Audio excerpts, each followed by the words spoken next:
राधे कृष्ण भक्तजनों, आप सभी का आपके अपने चैनल पर स्वागत है। भगवान श्री हरि विष्णु और माता लक्ष्मी की आप सभी पर कृपा बनी रहे। आज की इस वीडियो में हम माघ मास के महात्म्य का छठा अध्याय सुनेंगे। आइए भक्तजनों, तो आप सुनते हैं माघ मास के महात्म्य का छठा अध्याय। पूर्व समय में सतयुग के उत्तम निषेध नामक नगर में हेमकुंडल नाम वाला कुबेर के सदृश धनी वैश्य रहा करता था, जो कुलीन, अच्छे काम करने वाला, देवता, अग्नि और ब्राह्मण की पूजा करने वाला, खेती का काम करता था। वह गो, घोड़े, भैंस आदि का पालन करता था। दूध, दही, छाछ, गोबर, घास, गुड़, चीनी अनेक वस्तु बेचा करता था, जिससे उसने बहुत सा धन इकट्ठा कर लिया था। जब वह बूढ़ा हो गया तो मृत्यु को निकट समझकर उसने धर्म के कार्य करना प्रारंभ कर दिया। भगवान विष्णु का मंदिर बनवाया और कुआं, तालाब, बावड़ी, आम, पीपल आदि के वृक्ष तथा सुंदर बाग बगीचे लगवाए। सूर्योदय से सूर्यास्त तक वह दान करता। गांव के चारों तरफ जल की प्याऊ लगवाई। उसने सारे जन्म भर जितने भी पाप किए थे उनका प्रायश्चित करता था। इस प्रकार उसके दो पुत्र उत्पन्न हुए, जिनका नाम उसने कुंडल और विकुंडल रखा।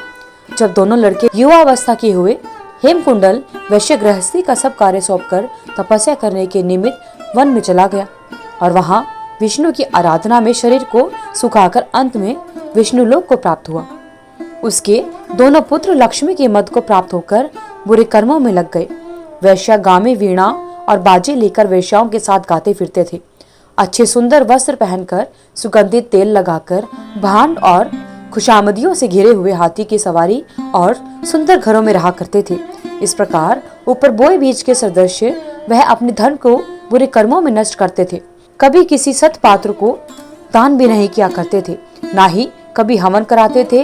देवता या ब्राह्मण जी की सेवा तथा भगवान विष्णु का पूजन भी नहीं करते थे। थोड़े दिनों में उनका सब धन नष्ट हो गया और वह दरिद्रता को प्राप्त होकर अत्यंत दुखी हो गए। भाई, जन, सेवक, उपजीवी सब इनको छोड़कर चले गए। तब इन्होंने चोरी करना प्रारंभ कर दिया और राजा के भय से नगर को छोड़कर डाकुओं के साथ वन में रहने लगा और वहां अपने तीक्ष्ण बाणों से वन के पक्षी, हिरण, पशु तथा हिंसक जीवों को मारकर खाने लगे। एक समय इनमें से एक पर्वत पर गया, डसने से मर गया।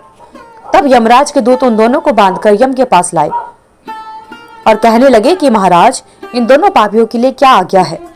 चित्रगुप्त ने उन दोनों के कर्मों की आलोचना करते हुए दूत से कहा कि बड़े भाई कुंडल को घोर नरक में ले डालो और दूसरे भाई विकुंडल को स्वर्ग में ले जाओ, जहां उत्तम भोग है।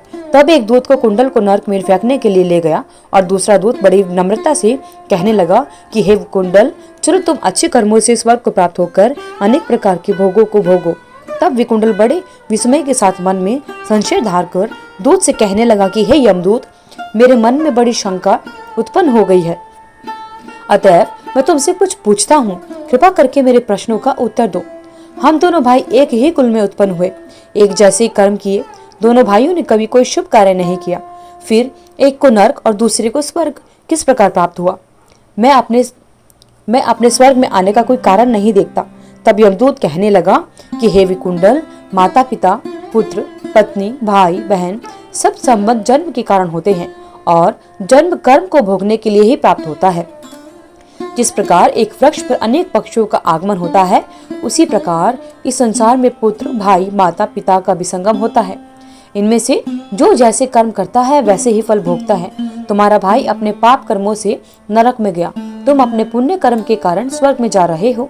तब विकुंडल ने आश्चर्य से पूछा कि मैंने तो आजन्म कोई धर्म का कार्य किया ही नहीं, सदैव पापों में ही लगा रहा। मैं अपने पुण्य के कर्म को नहीं जानता। यदि तुम मेरे पुण्य के कर्म को जानते हो तो कृपा करके बताइए। तब वे देवदूत कहने लगे कि मैं सब प्राणियों को बलि बांधते जानता हूँ, तुम नहीं जानते। सुनो, हरिमित्र का पुत्र सुमित्र नाम का एक ब्राह्मण था, जिसका आश्रम यमुना नदी के दक्षिणोत्तर दिशा में था। उसके साथ जंगल में तुम्हारी मित्रता हो गई थी और उसने तुम्हारे साथ 2 बार माघ मास में श्री यमुना जी में स्नान किया था। पहली बार स्नान करने से तुम्हारे सारे पाप नष्ट हो गए और दूसरी बार स्नान करने से तुमको स्वर्ग प्राप्त हुआ। सो हे वैश्वर, तुमने 2 बार माघ मास में स्नान किया, इसी के पुण्य फल से तुमको स्वर्ग प्राप्त हुआ है और तुम्हारा भाई नरक को प्राप्त हुआ है। दत्तात्रेय जी कहने लगे कि इस प्रकार वह भाई के दुखों से अति दुखित होकर नम्रता पूर्वक मीठे वचनों में से दूतों से कहने लगा कि हे दूतों, सज्जन पुरुषों के साथ साथ पग चलने से मित्रता हो जाती है और यह कल्याणकारी होता है। मित्र, प्रेम की चिंता ना करते हुए तुम मुझको इतना बताने की कृपा करो कि कौन कौन से कार्य करने से मनुष्य को यमलोक की प्राप्ति नहीं होती, क्योंकि तुम सर्वज्ञ हो। बोलिए भगवान श्री हरि विष्णु की जय। तो इस प्रकार भक्तजनों, माघ मास के महात्म्य का 6वां अध्याय संपूर्ण होता है। कल की वीडियो में हम माघ मास के महात्म्य का 7वां अध्याय सुनेंगे। हर माह का अपना अलग विशेष महत्व होता है। पौष माह में जैसे भगवान सूर्यदेव की आराधना की जाती है, उसी प्रकार माघ माह में भगवान श्री हरि विष्णु, माता लक्ष्मी के साथ साथ माता तुलसी की भी पूजा आराधना की जाती है। सनातन धर्म में माघ माह को अधिक पवित्र माना जाता है। इस शुभ महीने में स्नान, दान, व्रत और तप करने का विधान है। धार्मिक मान्यता के अनुसार माघ माह में विधि पूर्वक श्री हरि भगवान विष्णु और माता लक्ष्मी के साथ साथ माता तुलसी की भी विशेष कृपा प्राप्त होती है और साथ ही घर में माँ लक्ष्मी का आगमन होता है। धार्मिक मान्यताओं के अनुसार इस माह के नियम का पालन न करने से व्यक्ति को जीवन में कई तरह की परेशानियों का सामना करना पड़ सकता है। ऐसे में माघ माह से जुड़े नियम का पालन करना अधिक आवश्यक होता है। तो आइए जानते हैं माघ माह कब से शुरू हो रहा है और कब तक रहेगा। साथ ही इसके नियमों को जानेंगे कि माघ माह में क्या करना चाहिए और क्या नहीं करना चाहिए। पंचांग के अनुसार हर साल माघ माह की शुरुआत मकर संक्रांति के दिन से होती है। माघ माह का प्रारंभ 14 जनवरी यानी मकर संक्रांति से होगा। वहीं माघ माह का समापन अगले महीने यानी फरवरी माह के 12 तारीख को हो जाएगा। आइए अब जानते हैं कि माघ माह में क्या करना चाहिए। माघ माह में रोजाना भगवान श्री हरि विष्णु के साथ साथ माता लक्ष्मी की भी पूजा आराधना की जाती है।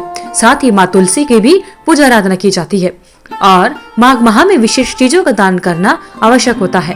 पूजा के दौरान सच्चे मन से व श्रद्धा के साथ में गीता का पठन एवं श्रवण करना चाहिए। शुभ तिथि पर पवित्र नदियों में स्नान करना चाहिए। ऐसा करने से सभी पापों से छुटकारा मिल जाता है। रोजाना माता तुलसी यानी तुलसी के पौधे की अवश्य पूजा करनी चाहिए। माघ माह में क्या नहीं करना चाहिए, यह भी जानना आवश्यक होता है। माघ माह में तामसिक चीजों का सेवन भूलकर भी नहीं करना चाहिए।